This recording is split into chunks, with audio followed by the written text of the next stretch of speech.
What's up, guys, and welcome back to my channel. Today we're going to be making one of my favorite recipes, carne en su jugo. Super bomb and delicious to make. If you want to know how to make this, please keep on watching.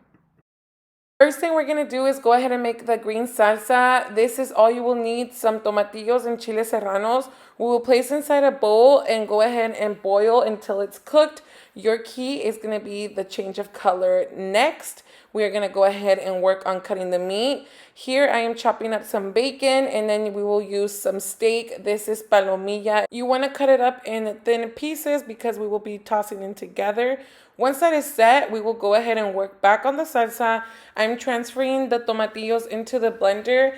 And along with that, I am adding 2 garlic cloves and a tablespoon of nor Suiza. This is chicken bouillon. We will go ahead and blend it up. Once that is set, we'll set to the side. And now we're going to cook up the bacon. Basically, we're going to add the bacon that we cut up. You will not need to add any extra oil because the bacon itself will release a lot of fat.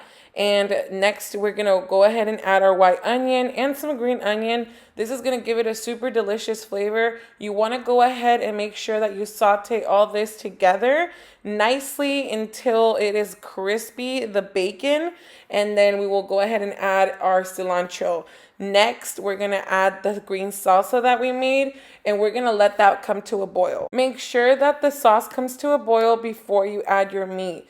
Once the sauce is boiling, you're going to go ahead and add your meat, and we are going to let that soak in there and cook up in the salsa. We will add some salt. You want to have some frijoles de la olla.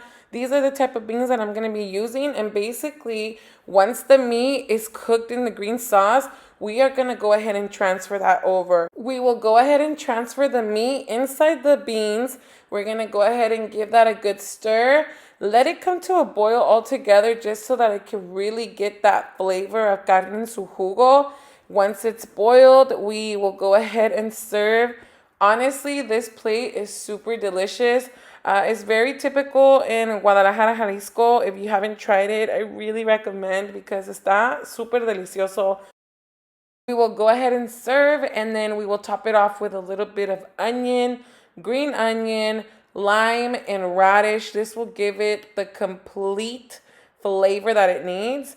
Really delicious. If you haven't tried it, definitely give it a try. And that is it, mi gente. That is how I make my carne en su jugo. Hope you guys enjoyed this video. Don't forget to give this video a huge thumbs up and subscribe to my channel if you haven't. I will see you guys on my next video. Bye, fam.